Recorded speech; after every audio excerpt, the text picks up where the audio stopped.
friends, what is up? Welcome back to my channel, or welcome if you're new. I'm Nala. Today's video, we're going to be talking about what I read in March. So the first book that I read this month was One Dark Window by Rachel Gillig. This is one of the first 5 stars that I have given all year, and it was so good.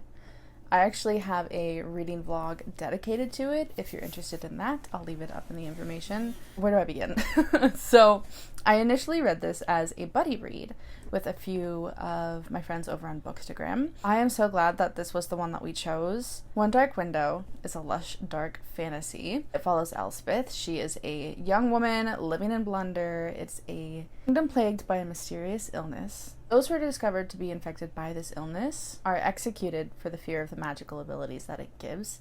Elspeth, having been infected from a young age, keeps to herself on the outskirts of town. That is, until she runs into a mysterious highwayman and her entire life changes. Initially, it started off very, very slow for me. However, whenever I got about, I think it was chapter 12 or so, once we hit the equinox dinner, it got so good. I didn't want to put this book down. Even with the slow start, I still gave it a 5-star because I just enjoyed it that much. The tropes that it has is the venom trope, which that's what I like to call it. It's basically whenever there's an inner malicious kind of voice inside, it's actually an entity inside of her. So a lot like Daughter of No Worlds almost. I love the Nightmare. He is one smooth motherfucker. He's smooth as the velvet on the tarot cards. Gotta tell you. It does have fate courting. It has slow burn, found family, and outlawed magic, which are all things that I love so much. This book really did hit all the marks for me. Raven Yu is an absolute heartthrob. Love him. If there is one book that you take from this that you want to add to your TBR, let it be this. So the next book that I read was another buddy read. We decided, hey, the first one went so well, how about we do the second one? And so we decided to pick up A Dream of Stars and Darkness, which is now a trilogy. So actually the third one just got released yesterday, and I went to the release party. Way cool. Well, it was a Zoom, but still very cool. Ember is an orphan from a noble family, taken in by her uncle. She leads a secret life as a healer spy for the Sealy Resistance. Her missions usually consist of gaining intel from noble families at festivities. However, after given the mission by her commander, the desire to keep her best friend from harm, she has to maintain a facade of her fake betrothal to her enemy, Hadrian, Prince of Death, and the son of the man who killed her parents, the evil Unseelie King. If you're expecting some high fantasy story, that's not what you're gonna get with this. I gave it a 3.75 for, I don't know, because I don't quite feel that it needs to be put up at a 4. It's not a 3.5 because I did enjoy it better. So I'm going to give it a 3.75 for this one. Very, very close to a 4. Slow burn, fated mates, morally gray, one bed, strong female main character, and fake betrothal. All great, great tropes. But with this book, you really do get what you would be expecting. It's not gonna go into huge depth of this war between the Sealy and Unseelie. It just really taps the surface of what could be so much more. I really wish that we saw more of the morally gray side of Hadrian. We get that he has to unalive people, which is not his choice, but we only see that like maybe twice, and he is very regretful of it. And I would have loved to see him enjoy being evil a little bit more. Not so much as like unaliving people, but I just would have loved to see him want to do bad things, you know? And then one of my favorite things about it was I love that Ember is a strong female character, but not in the way that you would expect. Whenever you think about strong female characters, typically you think that they're strong in combat. However, Ember is not skilled in combat. She rather excels in her knowledge and her wit, and she's quick to action, and she is a very skilled healer. The story is very predictable. By like 6%, it's like the second chapter in, I already knew what the big twist at the end was going to be. However, during the live Q&A with Madeline, She did say that she wrote the book in 35 days, which is crazy impressive. I can't even write a chapter in 35 days. She is a completely self-published author. She designed her cover all by herself. She edits with her husband, and she has now written a trilogy with a couple of another series that's coming out and a novella that's coming out. And I just think that that's really incredible and very inspiring for other indie authors. Next books that I read, it's a volume 1 and volume 2 of Heartstopper, which is about Charlie. He's a sophomore boy navigating the charts of high school after coming out as gay. He's befriended by Nick, who is a junior jock on the rugby team. And at first, Charlie is very hesitant and very unsure of what Nick's intentions could be in approaching him. As the time goes, their friendship really grows and blossoms into something new. I thought it was so cute. I gave it a 3.5. My star rating system is all whack. I don't have a real system for it. Would I pick up Heartstopper again? Probably not. Is why I gave it like a 3.5. It's like a very one and done kind of thing for me. I read it. I'm good. Very cute. And very inspiring for younger kids who have come out yet, or not so can be healing for somebody who has come out and didn't get the experience that they quite needed. A lot of cheesy moments, and it is a giddy high school romance. The next graphic novels that I read was in lieu of Trans Rights Readathon. And so I picked up the Tea Dragon Society and the Tea Dragon Festival. And both of these books, I love them. They're so beautiful. This is a story about friendship, unconditional love, and cute dragons. Just how cozy is this? So beautiful. I love how in both of the books they honor traditions and cultures that get passed down. And it also shares beautiful messages that have many POC with disabilities and a part of the LGBTQIA plus community characters, and I just really loved the representation of that. The story is broken down by seasons with an epilogue at the end. In the first one, Greta saves a little baby tea dragon, which was so cute because the little tea dragon was in an alleyway, I believe, and it was going to get eaten by some wolves. And Greta actually was on her way home from the market, I'm assuming, and had some fresh raw meat in her bag. So instead of her initial reaction, which would be to try and beat the wolves away or something, she was kind to the wolves and gave them the meat that her family would have eaten for dinner and said that nobody should go hungry, which I thought was such a kind way to approach that. And so the wolves were just happy little puppies after that. It was so cute. She ends up taking the tea dragon there. Ezekiel, which is the owner, says, I really love your energy. Why don't you stick around and I can teach you about these things? And so she does end up learning about the tea dragons and becomes a part of their society. And it's just the cutest thing. And she becomes friends with Minette. Minette with the bubblegum pink hair. So gorgeous. And then the Tea Dragon Festival takes us back in time to a small mountain village where we meet Rin. And Rin finds Aiden, Full Dragon, who was sent to protect the village 80 years prior. We also get to see Eric and Hezekiel in their prime bounty hunter days.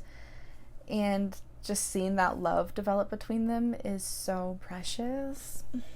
As bounty hunters, you would think that they are very malicious, testosterone-fueled. However, that is not the case. They are very kind bounty hunters. Last graphic novel that I read was Lightfall, The Girl in the Calderian. It took way too many times. I also gave this a 3.5. So Lightfall is about a girl named Bee. She embarks on an adventure after her adoptive grandfather, the Pig Wizard, leaves home suddenly. Due to his growing forgetfulness, he is worried he might get lost or get into some trouble and not make it back home. And Cat, her new frog friend, embark on a wild goose hunt trying to figure out where the Pig Wizard went, why he left. They get into all sorts of trouble along the way. I wish I had this with me to show it to you. I'll pop up maybe a few of the art excerpts on screen. So cozy, so beautiful. The art in this, I actually like the art in this a little bit more than I like the art in Tea Dragon. Just my personal preference, but it is so beautiful. It is vibrant. There were so many moments where I was just sitting and just looking at the art, and I would be stuck on the page just observing everything. And I really, really loved how the contrast between the two worlds. So we have Urpa, which is this very warm, vibrant, cozy, friendly feeling planet. And then we have the scenes where I'm gonna be honest, forget their names, the bad guy, where it's very cold and dark and very hard, rigid, wet. It does not feel friendly at all. And it's got the tones of the purples and the blues and the blacks, and that's compared to the oranges and the yellows and the greens and just all the vibrancy and the beauty. Very, very two stark contrasts. I love seeing the difference between them. Really enjoyed how Tim Probert depicts the visualization of anxiety with Bee. So he shows that it's sort of like creeping and taking over her mental space, and everything sort of closes in on her and is consuming her. And I really enjoyed the visualization of that because it is so accurate and raw and real as to how anxiety actually feels. Cad is just the jolliest frogman you'll ever meet on Urpa. He's the greatest. He may seem a little bit airheaded or gullible and a little too friendly at times, but I'm sensing that he's a lot more than that. Protect him at all costs. He keeps Bee, whenever she is about to have like a panic attack, it seems, he pulls her out of it, but doesn't do it like intentionally, you know, where it could possibly embarrass her in any way. He does it in a way that is almost unnoticeable, and I've really, really liked that. The next one is Cemetery Boys by Hayden Thomas. It is about Yadriel, who is a 16-year-old gay Latinx trans boy, comes from a long line of brujaks. After being rejected by his family to complete the rites to become a brujo by his family, he decides to sneak into the cemetery and go before Lady Death and complete the ritual on his own. He ends up summoning a ghost, 16-year-old bad boy, Julian Diaz. He just can't seem to get rid of him. Comes to an agreement with Julian. If Yadriel takes him to find out if his friends are okay, then he will let him sever his ties to the living world. And soon after, Yadriel discovers that his cousin actually dies, and his body is nowhere to be found. And so that is another mystery kind of revolving around this book. I love Maritza. She is a boss-ass bitch. She's great. She is also a forger. She forges daggers and swords and stuff for her family. They're called portajes. I love her. She's great. She's great. She's so supportive. She's a vegan. She's a healer. She's a bruja healer. And she would rather not use her powers because they have to use animal blood. Because she is a vegan, she won't do that. She'll cry. She cries. And so she would rather help her family in a way of forging, even though her mother doesn't like it. But she decides to use her strength and her capabilities in this way to help her family rather than to hurt innocent animals. I did call the twist very early on. As soon as the detail was given to us to sort of kind of guess what was happening, I knew immediately who it was and what was happening and why. And so it was very, very predictable. It is for a younger audience, so I definitely get that. Aiden is also the author of Sunbearer Trials, which is also a very popular book. People compare it to Percy Jackson, so that one was really good. I didn't read that one, but I hear it's really good.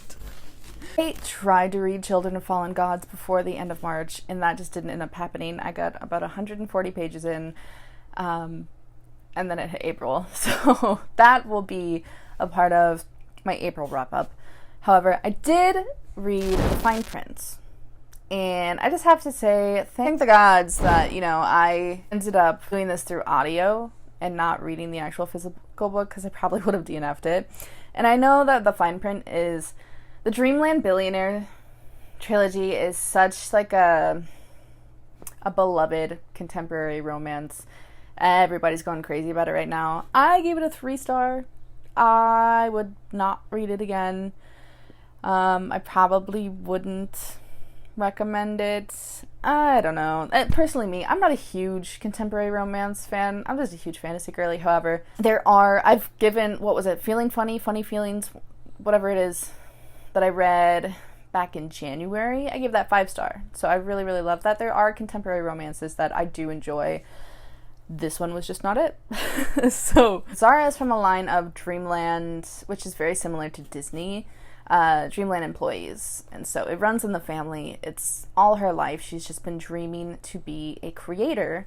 She has that dream stolen away from her whenever her ex sees her project, steals it, and claims it as his own. And this also follows Rowan, and he is the youngest of the 3 brothers, the Kane brothers. They are the grandsons of the founder of Dreamland. And so the grandfather has passed, and he left a will for the 3 grandsons, basically stating if you want to keep your shares in this company, you have to follow what I say and do in this will. And so they are trying to follow that. Rowan is tasked by his late grandpa to run as director of Dreamland and to find new attractions or new ideas that can really bring more success to Dreamland. After a drunken submission to the creator program, Zara is accepted, and so commence this relationship between Zara and Rowan. There's so many trust issues, so much miscommunication in this. There were moments that were in this that were good, but there's, so many times that I can stand full-grown man throwing a tantrum like a toddler before he just gives me the ick. And that's exactly what happened with him. He, at one point, was literally crossed his arms and huffed and tapping his foot because she was talking to somebody else and not him. He just genuinely, at one point, just became a walking ick for me, and I just couldn't get past it. And if you do not like pregnancy tropes, not only does it have one, but it has 2 pregnancies at the end of this book. I guess it was just her way of wrapping up the story in a nice little bow. There were some moments, yes, that were cute, but overall, I don't see the hype. But again, that's just my opinion. So really, that is all of the books that I've read in the month of March. I would love to know. Give me a little, do they have strawberry emojis? Give me a strawberry emoji down there if you made it all the way through this video, and let me know what your favorite book was that you read in the month of March. I would love to know. If you would like to connect with me, I have Bookstagram, TikTok, all those great things. I will see you in my April TBR video. That sounds great. Okay, all right. Bye, friends. I hope you have a good day. Stay excellent and be kind. Bye. Bye.